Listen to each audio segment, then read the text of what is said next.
안녕하세요 3학년 친구들, 방에서 송쌤과 함께하는 국어 시간 방송국 국어의 송쌤입니다. 오늘도 마찬가지로 국어 9단원이고요. 오늘은 작품 속 인물이 되어의 5번째 시간입니다. 교과서는 284에서 289쪽을 준비해주세요. 네, 저번 시간에 우리가 토끼 재판 앞부분을 읽어보았는데요. 앞부분을 읽으면서 우리가 했던 것은 인물의 성격을 짐작하면서 파악하면서 읽기였습니다. 오늘은 인물의 표정과 몸짓과 말투를 생각하면서 극본을 읽어볼 건데요. 여러분이 잠시 일시정지하고 읽어도 좋고 선생님과 함께 읽어도 좋겠습니다. 자, 먼저 선생님이 읽어보겠습니다. 하얀 토끼가 지나간다. 토끼님, 재판 좀 해주세요. 이 괴짝 속에 갇힌 호랑이를 살려준다 하고 살려준 나를 잡아먹으려는 호랑이하고 누가 옳습니까? 누가 누구를 살려주었어요? 누가 누구를 잡아먹으려 해요? 아, 당신이 이 호랑이를 잡아먹으려고 해요? 아니지요. 내가 호랑이를 잡아먹으려 하는 게 아니라 이 호랑이가 괴짝에 갇혀 있었는데 내가 살려주었어요.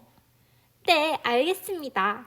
그러니까 이 호랑이하고 당신이 괴짝 속에 갇혀 있었다고요? 아니지요. 호랑이가 왜 이렇게 말귀를 못 알아듣지? 이 괴짝 속에 내가 이렇게 있었어. 내가 이렇게 갇혀 있었단 말이야. 알았지? 토끼가 얼른 달려들어 문고리를 걸어 잠근다. 이제야 알았습니다. 설명하시지 않아도 잘 알겠습니다. 호랑이님이 어떻게 이 괴짝 속에 들어갔는지 잘 알았습니다. 그럼 저는 바빠서 이만 가보겠습니다. 토끼님, 대단히 고맙습니다.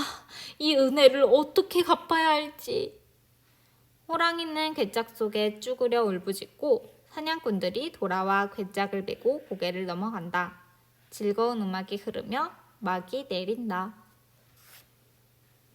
네, 여기까지 토끼의 재판 뒷부분을 읽어보았는데요. 자, 정말 반전 있는 이야기였습니다. 토끼가 못 알아듣는 척을 하면서 호랑이를 다시 괴짝 속으로 가두게 했죠. 자, 그러면 선생님이 물음을 줄 테니까요. 여러분들이 한번 뒷부분을 다시 읽어보고 묻고 답하기 놀이를 해봅시다. 자, 선생님이 질문 주겠습니다. 첫 번째 물음은 교과서에 나와 있는 대로 호랑이는 어떤 말과 행동을 하며 괴짝 속으로 들어갔나요? 이건데요. 말이랑 행동을 다 적어야 됩니다. 그 다음에 두 번째 질문은 호랑이는 왜 답답해했나요? 세 번째는 토끼가 웃으며 사라진 까닭은 무엇일까요? 네 번째는 나그네와 호랑이는 마지막으로 누구에게 재판을 해달라고 했나요? 이렇게 네 가지 질문인데요. 여러분들이 다시 읽으면서 이 네 가지 물음에 답을 한번 채워보세요. 네, 다 채웠으면 선생님과 함께 물음에 답해봅시다. 자, 호랑이는 어떤 말과 행동을 했냐 하면요. 답답하다는 듯이 화를 내며 이것이 바로 뭐가 되는 거예요? 말과 행동 중에 그렇죠. 행동이 되는 겁니다. 행동. 이렇게 우리는 극본에서 괄호 안에 들어있는 것이 거의 표정이나 행동이 되는 거예요. 그래서 우리가 실제로 말만 하는 것이 아니라 표정, 행동도 눈여겨봐야 하는 거죠. 그 다음에 말은 왜 이렇게 말귀를 못 알아듣지? 라고 이야기를 했어요. 그리고 호랑이가 답답해한 것은 답은 토끼가 계속 자신의 말을 이해하지 못했기 때문에 답답했고요. 그 다음에 토끼가 웃으며 사라진 까닭은 호랑이가 자신의 꾀에 속아서 다시 괴짝 속에 갇혔기 때문입니다. 그리고 마지막에 누구에게 재판을 해달라고 했어요? 저번 시간에는 소나무, 그 다음에 길한테 물어봤는데 오늘은 토끼한테 마지막으로 물어봤죠. 네, 답을 다 적었으면 다음으로 넘어가겠습니다. 자, 다음에 토끼의 재판에 나오는 인물에게 어울리는 표정, 몸짓, 말투를 상상해봅시다 라고 했는데요. 우리가 표정, 몸짓, 말투를 상상하려면 극본에 나오는 표정, 몸짓, 말투를 직접 알려주는 부분이 있는데요. 선생님이 방금 전에도 말했듯이 여기 괄호 안, 뒷부는 인물의 하는 동작을 설명한 부분을 살펴보면 됩니다. 자, 한번 선생님과 함께 살펴볼까요? 우리가 어떤 부분에서 이 토끼의 재판의 성격이나 말투가 나왔는지. 자, 이번에 1번을 보면 여기에서 우리가 더 표정 몸짓 말투를 어느 때에 사용했는지 알 수 있어요. 1번입니다. 다음 상황에서 인물의 성격이나 마음을 한번 짐작해보고 극본에서 인물의 표정 몸짓 말투를 알려주는 부분을 찾아보세요. 그때 어떤 표정 몸짓 말투를 할지도 상상해보세요 라고 했는데요. 자, 보면 극본에서 먼저 답답하다는 듯이 화를 내며 이렇게 되어 있고 왜 이렇게 말귀를 못 알아듣지? 라고 되어 있습니다. 자, 이 부분을 보면 호랑이의 성격이나 마음은 어떨까요? 자, 상상한 표정 몸짓 말투는요 어떨까요? 여러분들이 이 성격이나 마음 그리고 찾은 부분을 했을 때 어떻게 호랑이가 표정을 짓고 어떤 몸짓을 하고 있으며 어떤 말투로 이야기를 했을지 한번 써보는 겁니다. 선생님이 위에 것만 예시로 보여주면요. 자, 호랑이의 성격은 이렇게 답답하다는 듯이 라고 되어 있기 때문에 여기서 답답하다는 듯이 라고 되어 있으니까 호랑이는 지금 답답하구나 해서 답답하다 라고 적었고요. 그리고 이것은 화를 내며 라고 되어 있기 때문에 호랑이는 화를 잘 내는 성격일 거야 라고 생각을 했고요. 그래서 우리가 답답할 때 보통 가슴을 치기도 하잖아요. 그래서 가슴을 치며 아주 큰 소리로 답답하다는 듯이 말을 할 것 같아요 해서 이렇게 적어보았습니다.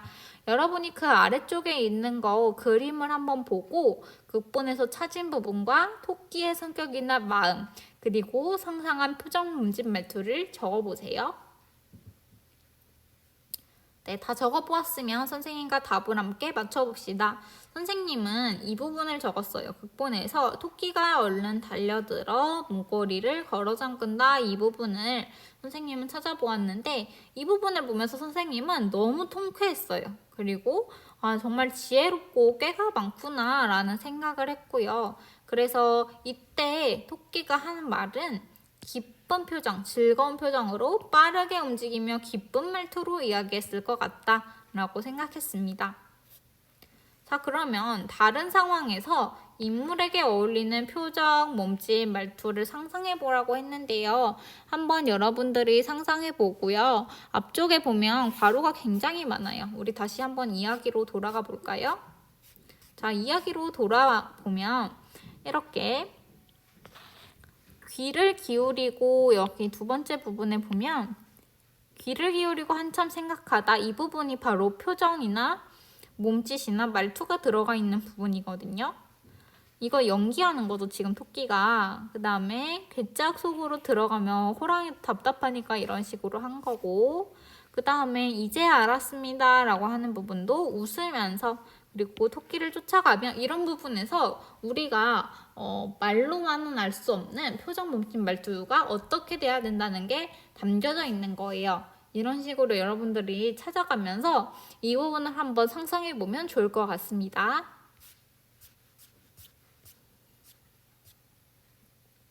자, 그럼 4번입니다. 4번에는 토끼의 재판에서 중요한 사건을 차례대로 붙이고 친구들과 함께 각 장면을 표정과 몸짓으로 표현해 봅시다 라고 했는데요.